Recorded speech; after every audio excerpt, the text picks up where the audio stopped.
ಓಂ ನಮೋ ಭಗವತೆ ವಾಸುದೇವಾಯ. ಶ್ರೀಮದ್ ಭಗವದ್ಗೀತಾ ಅಥ ಪ್ರಥಮೋಧ್ಯಾಯಃ ಅರ್ಜುನ ವಿಷಾದ ಯೋಗಃ. ಅಧ್ಯಾಯ 1. ಧರ್ಮಭೂಮಿಯಾದ ಕುರುಕ್ಷೇತ್ರದಲ್ಲಿ ಯುದ್ಧವು ಪೂರ್ವನಿಯೋಜಿತ ದಿನದಂದು ಪ್ರಾರಂಭವಾಯಿತು.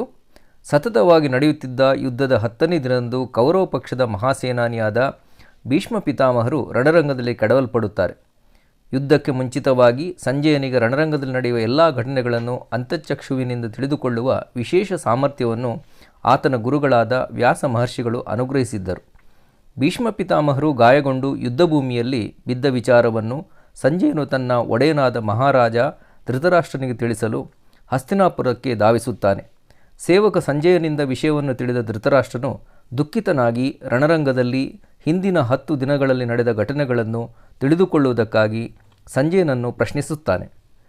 ಈ ಪ್ರಶ್ನೆಯಿಂದಲೇ ಶ್ರೀಮದ್ ಭಗವದ್ಗೀತೆಯ ಪ್ರಾರಂಭವಾಗುತ್ತದೆ. ಪಂಚಮ ವೇದ ಎಂದು ಪ್ರಖ್ಯಾತಗೊಂಡ ಮಹಾಭಾರತದ ಭೀಷ್ಮ ಪರ್ವದ 25ನೇ ಅಧ್ಯಾಯದಿಂದ 42ನೆಯ ಅಧ್ಯಾಯದ ವಿಷಯವೇ ಶ್ರೀಮದ್ ಭಗವದ್ಗೀತೆಯ 18 ಅಧ್ಯಾಯಗಳು.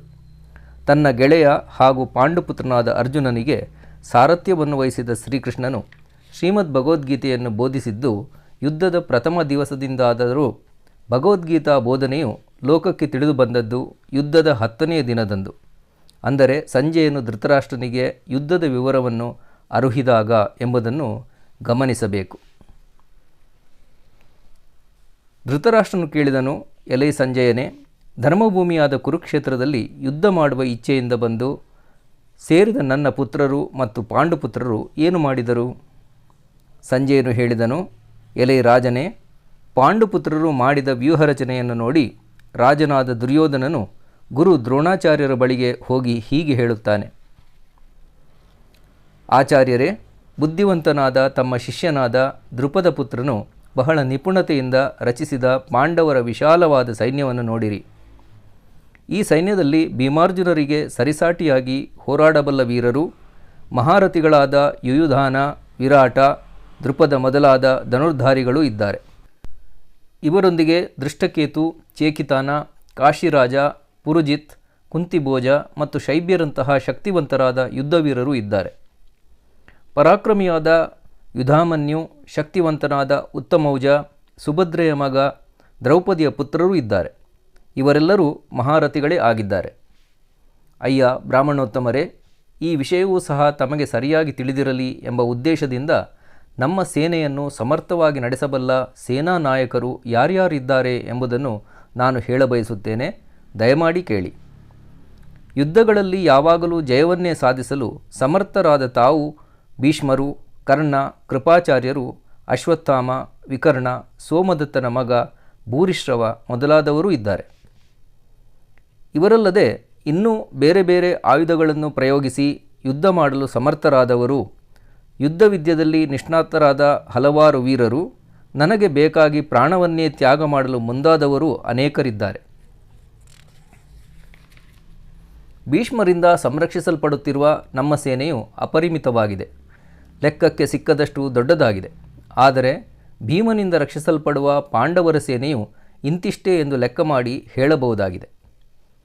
ನೀವೆಲ್ಲರೂ ಈಗ ನಮ್ಮ ಸೇನಾ ವ್ಯೂಹದ ಪ್ರಮುಖವೂ ಅತಿಸೂಕ್ಷ್ಮವೂ ಆಗಿರುವ ವಿವಿಧ ಆಯಕಟ್ಟಿನ ಪ್ರವೇಶ ದ್ವಾರಗಳಲ್ಲಿ ನಿಂತು ಪಿತಾಮಹ ಭೀಷ್ಮರನ್ನು ರಕ್ಷಿಸುತ್ತಿರಬೇಕು. ದುರ್ಯೋಧನನು ಹೀಗೆ 2 ಸೈನ್ಯಗಳ ಬಲಾಬಲವನ್ನು ವರ್ಣಿಸುತ್ತಿರುವಾಗ ಅವನಿಗೆ ಸಂತೋಷವಾಗಲೆಂದು ವಯೋವೃದ್ಧರಾದ ಕುರು ಪಿತಾಮಹ ಭೀಷ್ಮಾಚಾರ್ಯರು ಸಿಂಹದಂತೆ ಗರ್ಜಿಸಿ ಶಂಖನಾದವನ್ನು ಗೈದರು. ಭೀಷ್ಮರು ಶಂಖಧ್ವನಿಯನ್ನು ಮಾಡಿದೊಡನೆಯೇ ಹಲವು ಶಂಖಗಳು, ಭೇರಿಗಳು, ಮದ್ದಳೆ, ನಗಾರಿ, ಕಹಳೆ ಮುಂತಾದ ರಣವಾದ್ಯಗಳು ಒಮ್ಮಿಂದೊಮ್ಮೆಗೆ ಮೊಳಗಿದವು. ಆ ಶಬ್ದವು ಭೂಮ್ಯಾಕಾಶಗಳನ್ನು ವ್ಯಾಪಿಸಿ ದೊಡ್ಡ ಕೋಲಾಹಲವನ್ನು ಉಂಟುಮಾಡಿತು. ಇನ್ನೊಂದು ಕಡೆಯಿಂದ ಬಿಳಿ ಬಣ್ಣದ ಕುದುರೆಗಳನ್ನು ಕಟ್ಟಿದ ಮಹಾರಥದಲ್ಲಿ ಕುಳಿತ ಮಾಧವನು, ಅಂದರೆ ಲಕ್ಷ್ಮೀಪತಿ ಶ್ರೀಕೃಷ್ಣ ಮತ್ತು ಅರ್ಜುನನು ತಮ್ಮ ತಮ್ಮ ದಿವ್ಯ ಶಂಖಗಳನ್ನು ಊದಿದರು. ಋಷಿಕೇಶನು ಪಾಂಚಜನ್ಯವೆಂಬ ತನ್ನ ಶಂಖವನ್ನು, ಅರ್ಜುನನು ದೇವದತ್ತವೆಂಬ ಶಂಖವನ್ನು, ವಿಪುಲವಾಗಿ ಆಹಾರವನ್ನು ಭುಂಜಿಸುವ ಮತ್ತು ಅದ್ಭುತವಾದ ಕರ್ಮಗಳನ್ನು ಮಾಡಲು ಸಾಮರ್ಥ್ಯವುಳ್ಳ ಭೀಮಸೇನನು ಪೌಂಡ್ರವೆಂಬ ಮಹಾಶಂಖವನ್ನು ಊದಿದನು. ಕುಂತಿಯ ಮಗನಾದ ಯುಧಿಷ್ಠಿರನು ತನ್ನ ಅನಂತ ವಿಜಯವೆಂಬ ಶಂಖವನ್ನು, ನಕುಲ ಸಹದೇವರು ಸುಘೋಷ ಮತ್ತು ಮಣಿಪುಷ್ಪಕಗಳೆಂಬ ಶಂಖಗಳನ್ನು ಊದಿದರು.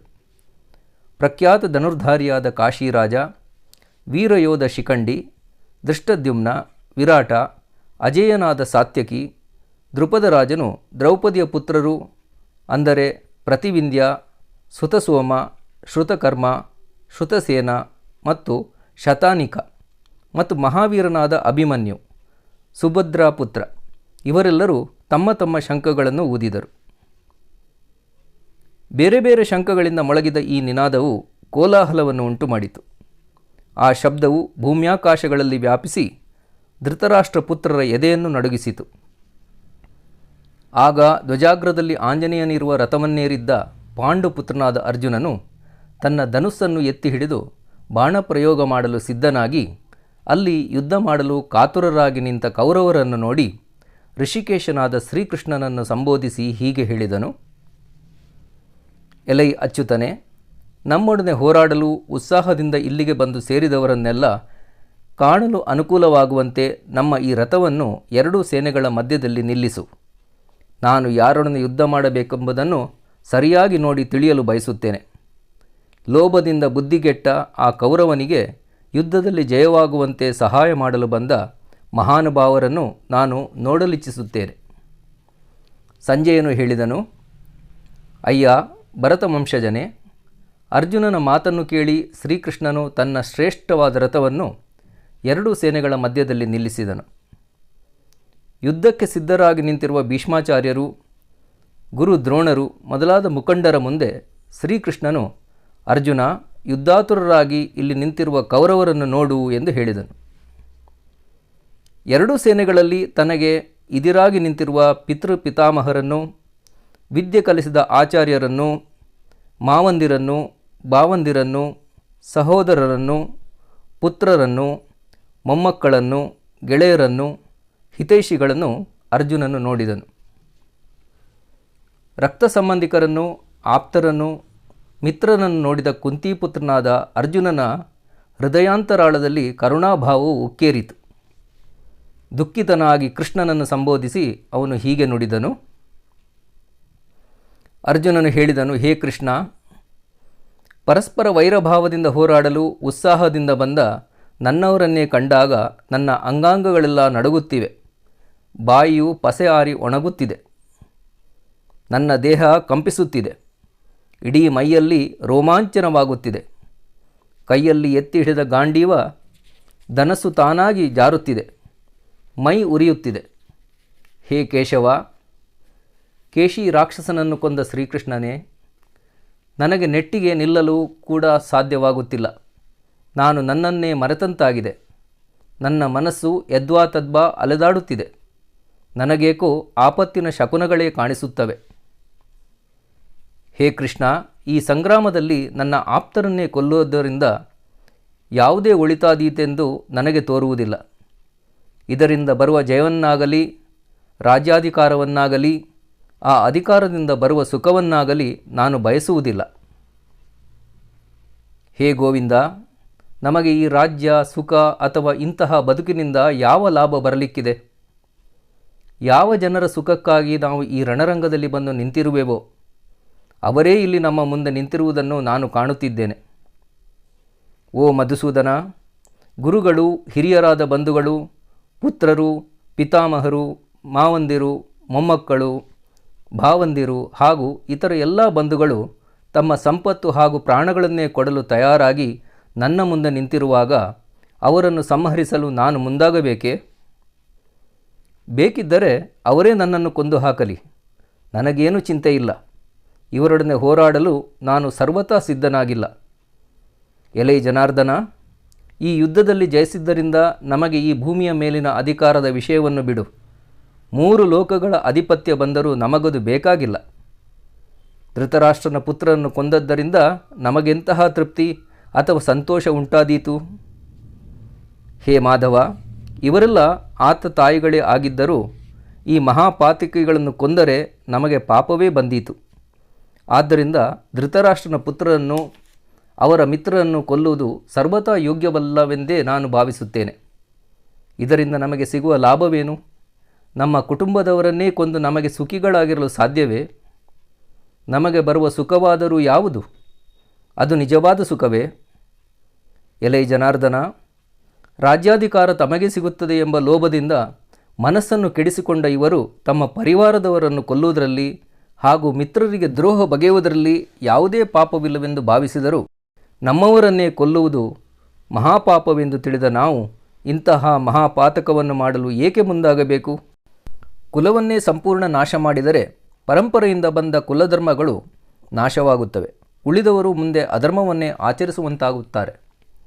ಹೇ ಶ್ರೀಕೃಷ್ಣ, ಕುಲದಲ್ಲಿ ಅಧರ್ಮವೇ ವ್ಯಾಪಿಸಿದಾಗ ಆ ವಂಶದ ಸ್ತ್ರೀಯರು ಕೆಟ್ಟು ಹೋಗುತ್ತಾರೆ. ಸ್ತ್ರೀಯರ ನಡವಳಿಕೆಯು ದಾರಿ ತಪ್ಪಿದರೆ ಎಲೆ ವಾರ್ಷ್ಣೇಯ, ದುಷ್ಟ ಸಂತತಿಯ ಉತ್ಪತ್ತಿಯಾಗಿ ವರ್ಣಸಂಕರವಾಗುತ್ತದೆ. ದುಷ್ಟರ ಸಂತಾನವೇ ಮುಂದುವರಿಯುತ್ತಾ ಹೋದರೆ ಇಡೀ ವಂಶದ ಹಾಗೂ ಪರಿವಾರದವರ ಬದುಕು ನರಕಕ್ಕೆ ಸಮಾನವಾಗುತ್ತದೆ. ಇಂತಹ ಪತಿತರ ವಂಶದ ಪಿತೃಗಳು ಪತಿತರಾಗುತ್ತಾರೆ. ಅವರಿಗೆ ಸಲ್ಲಬೇಕಾದ ತಿಲೋದಕ, ಪಿಂಡ ಪ್ರದಾನಾದಿಗಳು ಲಭಿಸುವುದೇ ಇಲ್ಲ.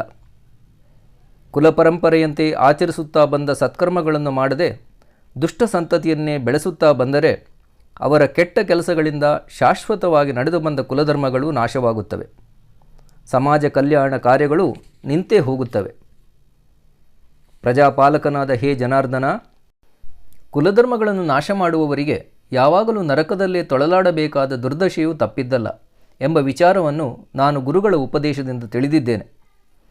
ರಾಜ್ಯಾಧಿಕಾರ ಕೈವಶವಾಗುವುದರಿಂದ ಸುಖ ಸಿಗುತ್ತದೆ ಎಂಬ ಲೋಭದಿಂದ ನಮ್ಮವರನ್ನೇ ಕೊಂದು ಸರ್ವನಾಶ ಮಾಡುವ ಇಂತಹ ಪಾಪ ಕಾರ್ಯಕ್ಕೆ ನಾವು ಮುಂದಾಗಿದ್ದೇವೆ ಎಂಬ ವಿಚಾರ ಅರಿವಾದಾಗ ಆಶ್ಚರ್ಯವಾಗುತ್ತದೆ. ಸ್ಥಿತಿಯು ಹೀಗಿರುವಾಗ ರಣರಂಗದಲ್ಲಿ ಕೌರವರು ಆಯುಧಗಳನ್ನು ಹಿಡಿದು ಯಾವ ಆಯುಧವನ್ನು ಹಿಡಿಯದ ನನ್ನನ್ನು ಕೊಂದು ಹಾಕಿದರೂ ಅದೇ ಶ್ರೇಯಸ್ಕರವೆಂದು ನಾನು ಭಾವಿಸುತ್ತೇನೆ. ಸಂಜಯ ಉವಾಚ. ಸಂಜಯ ಹೇಳುತ್ತಾನೆ, ಇಷ್ಟು ಹೇಳಿ ಅರ್ಜುನನು ತನ್ನ ಧನಸ್ಸುಗಳನ್ನು ಬಾಣಗಳನ್ನು ಬದಿಗಿಟ್ಟು ಚಿಂತಾಕ್ರಾಂತನಾಗಿ ರಥದ ಮೇಲೆ ಒಂದೆಡೆ ಮೌನದಿಂದ ಕುಳಿತನು. ಓಂ ತಸ್ಸತ್ ಇತಿ ಶ್ರೀಮದ್ಭಗವದ್ಗೀತಾಸು ಉಪನಿಷತ್ಸು ಬ್ರಹ್ಮವಿದ್ಯಾಯಾಂ ಯೋಗಶಾಸ್ತ್ರೇ ಶ್ರೀಕೃಷ್ಣಾರ್ಜುನ ಸಂವಾದೇ ಅರ್ಜುನ ವಿಷಾದಯೋಗೋ ನಾಮ ಪ್ರಥಮೋಧ್ಯಾಯಃ. ಬ್ರಹ್ಮವಿದ್ಯೆ ಎಂದು ಯೋಗಶಾಸ್ತ್ರವೆಂದು ತಿಳಿಯಲ್ಪಡುವ ಶ್ರೀಕೃಷ್ಣಾರ್ಜುನ ಸಂವಾದ ರೂಪದಲ್ಲಿರುವ ಸಾಕ್ಷಾತ್ ಭಗವದ್ರೂಪಿ ಶ್ರೀಮದ್ ಭಗವದ್ಗೀತೆ ಎಂಬ ಉಪನಿಷತ್ತಿನಲ್ಲಿ ಅರ್ಜುನ ವಿಷಾದ ಯೋಗವೆಂಬ 1ನೇ ಅಧ್ಯಾಯ. ಹರೇ ಕೃಷ್ಣ. ಸ್ನೇಹಿತರೆ, ಪ್ರಾರಂಭದ ನಮ್ಮ ಚಾನೆಲ್ನ ವಿಡಿಯೋಗಳಲ್ಲಿ ನಾವು ಶ್ರೀಮದ್ ಭಗವದ್ಗೀತೆಯ ಶ್ಲೋಕಾಧಾರಿತ ಎಲ್ಲ ವಿಷಯಗಳನ್ನು ತಿಳಿಸಿದ್ದೀವಿ ಹಾಗೂ ಶ್ಲೋಕಗಳನ್ನು ಮಾತ್ರ ನಾವು ತಿಳಿಸಿದ್ದೆವು. ಆದರೆ ಈಗ ಕನ್ನಡದಲ್ಲಿ ಬರುವ ಎಲ್ಲ ಅರ್ಥಗಳನ್ನು ಮಾತ್ರ ನಾವು ನಿಮಗೆ ತಿಳಿಸುತ್ತಾ ಇದ್ದೇವೆ. ಈ ವಿಡಿಯೋಗಳನ್ನೆಲ್ಲ ನೀವು ವೀಕ್ಷಿಸಿ. ಸಬ್ಸ್ಕ್ರೈಬ್ ಮಾಡಿದವರು ಸಬ್ಸ್ಕ್ರೈಬ್ ಮಾಡಿ. ಕಲ್ಯಾಣಿ ಹಿಡನ್ ವೈಬ್ಸ್ನ ಶ್ರೀಮದ್ ಭಗವದ್ಗೀತೆಯ ಅರ್ಥದ ಎಲ್ಲ ವಿಡಿಯೋಗಳನ್ನು ವೀಕ್ಷಿಸಿ. ಶುಭವಾಗಲಿ, ಒಳ್ಳೆಯದಾಗಲಿ. ಧನ್ಯವಾದಗಳು. ನಮಸ್ಕಾರ.